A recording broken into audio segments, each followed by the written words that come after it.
പ്രിയപ്പെട്ട മക്കളെ, വായനാദിനം വരികയല്ലേ. June 19 വായനാദിനം, PN പണിക്കരുടെ ചരമദിനം. അപ്പോൾ നമുക്ക് കുറച്ച് വായനാദിന ക്വിസായാലോ.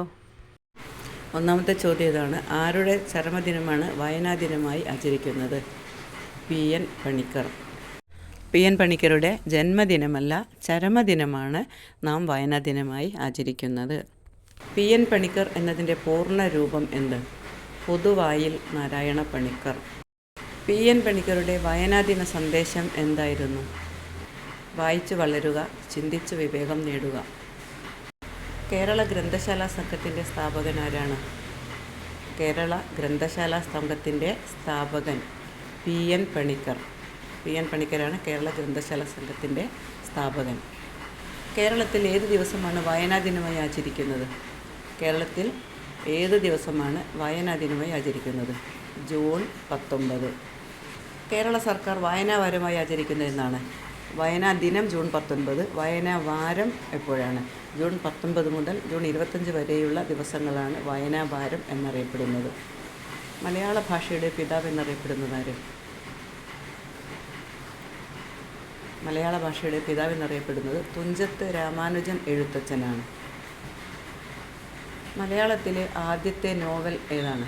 മലയാളത്തിലെ ആദ്യത്തെ നോവൽ അപ്പു നെടുങ്ങാടി എഴുതിയ കുന്തലതയാണ് ആദ്യത്തെ മലയാള നോവൽ. ലക്ഷണമൊത്ത ആദ്യത്തെ മലയാള നോവൽ എന്നറിയപ്പെടുന്ന ഏതാണ്? ഏത് പുസ്തകമാണ് ലക്ഷണമൊത്ത ആദ്യത്തെ മലയാള നോവൽ? ഇന്ദുലേഖ. O. ചന്തുമേനോൻ എഴുതിയ ഇന്ദുലേഖയാണ് ലക്ഷണമിട്ട ആദ്യത്തെ മലയാള നോവൽ. ജ്ഞാനപീഠ പുരസ്കാരം നേടിയ ആദ്യ മലയാളി ആരാണ്? ജ്ഞാനപീഠ പുരസ്കാരം നേടിയ ആദ്യ മലയാളി G. ശങ്കരക്കുറുപ്പ്. ബേപ്പൂർ സുൽത്താൻ എന്നറിയപ്പെടുന്ന സാഹിത്യകാരൻ ആരാണ്? ബേപ്പൂർ സുൽത്താൻ എന്നറിയപ്പെടുന്ന സാഹിത്യകാരൻ വൈക്കം മുഹമ്മദ് ബഷീറാണ്.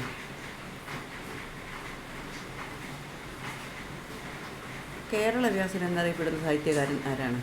കേരളവ്യാസൻ എന്നറിയപ്പെടുന്ന സാഹിത്യകാരൻ കൊടുങ്ങല്ലൂർ കുഞ്ഞിക്കുട്ടൻ തമ്പുരാൻ ആണ്. കൊടുങ്ങല്ലൂർ കുഞ്ഞിക്കുട്ടൻ തമ്പുരാൻ. കേരള ഗ്രന്ഥശാല സംഘത്തിൻ്റെ ഔദ്യോഗിക മുഖപത്രം ഏതാണ്? കേരള ഗ്രന്ഥശാല സംഘത്തിൻ്റെ ഔദ്യോഗിക മുഖപത്രമാണ് ഗ്രന്ഥാലോകം. അടുത്ത ചോദ്യം: മലയാളത്തിലെ ആധുനിക കവിത്രയങ്ങൾ എന്നറിയപ്പെടുന്നവർ ആരല്ല? മലയാളത്തിലെ ആധുനിക കവിത്രയങ്ങൾ എന്നറിയപ്പെടുന്നവർ ആരല്ല? ആശാൻ, ഉള്ളൂർ വള്ളത്തോൾ. കുമാരനാശാൻ, വള്ളത്തോൾ നാരായണമേനോൻ, ഉള്ളൂർ S. പരമേശ്വരയ്യർ. അടുത്ത ചോദ്യം: കേരള സർക്കാരിൻ്റെ ഏറ്റവും ഉയർന്ന സാഹിത്യ പുരസ്കാരം ഏതാണ്? കേരള സർക്കാരിൻ്റെ ഏറ്റവും ഉയർന്ന സാഹിത്യ പുരസ്കാരമാണ് എഴുത്തച്ഛൻ പുരസ്കാരം. മലയാളത്തിലെ ആദ്യത്തെ പത്രം ഏതാണ്? മലയാളത്തിലെ അല്ലെങ്കിൽ ആദ്യത്തെ മലയാള പത്രം ഏതാണ്? രാജ്യസമാചാരം. ഹെർമൻ ഗുണ്ടട്ട് പുറത്തിറക്കിയ രാജ്യസമാചാരം. മലയാളത്തിലെ ആദ്യത്തെ ലക്ഷണമൊത്ത മഹാകാവ്യം എന്നറിയപ്പെടുന്ന ഏത്? മലയാളത്തിലെ ആദ്യത്തെ ലക്ഷണമൊത്ത മഹാകാവ്യം അഴകത്ത് പത്മനാഭക്കുറുപ്പ് എഴുതിയ രാമചന്ദ്രവിലാസമാണ് ആദ്യത്തെ ലക്ഷണമൊത്ത മഹാകാവ്യം. വെളിച്ചം ദുഃഖമാണുണ്ണി, തമസല്ലോ സുഖപ്രദം. ഈ വരികൾ, പ്രശസ്തമായിട്ടുള്ള ഈ വരികൾ ആരുടേതാണ്? അക്കിത്തം അച്യുതൻ നമ്പൂതിരി. PN പണിക്കരുടെ ജന്മസ്ഥലം എവിടെയാണ്? PN പണിക്കർ ജനിച്ചത് എവിടെയാണ്? ആലപ്പുഴ ജില്ലയിൽ.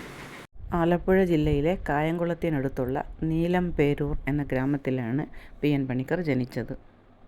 അടുത്ത ക്വസ്റ്റ്യൻ: അത്ഭുത വിളക്കും മറ്റ് നാടോടി കഥകളും എന്ന കൃതി രചിച്ചതാര്? പ്രശസ്ത എഴുത്തുകാരി ഉണ്ണി അമ്മയമ്പലം. ഇത്രയും ക്വസ്റ്റ്യൻസ് ഇതിൽ ഉൾപ്പെടുത്തിയിരിക്കുന്നത്. ഈ വീഡിയോ നിങ്ങൾ ഇഷ്ടപ്പെട്ടാൽ ലൈക്ക് ചെയ്യുക, ഷെയർ ചെയ്യുക, കമൻറ്റ് ചെയ്യുക. അതുപോലെ ഇതുവരെ സബ്സ്ക്രൈബ് ചെയ്യാതെ നിങ്ങൾ ഈ ചാനൽ കാണുന്നെങ്കിൽ ഒന്ന് സബ്സ്ക്രൈബ് ചെയ്യണേ. നിങ്ങളുടെ സപ്പോർട്ടാണ് ഞങ്ങളെ മുന്നോട്ട് നയിക്കുന്നത്. Thank you.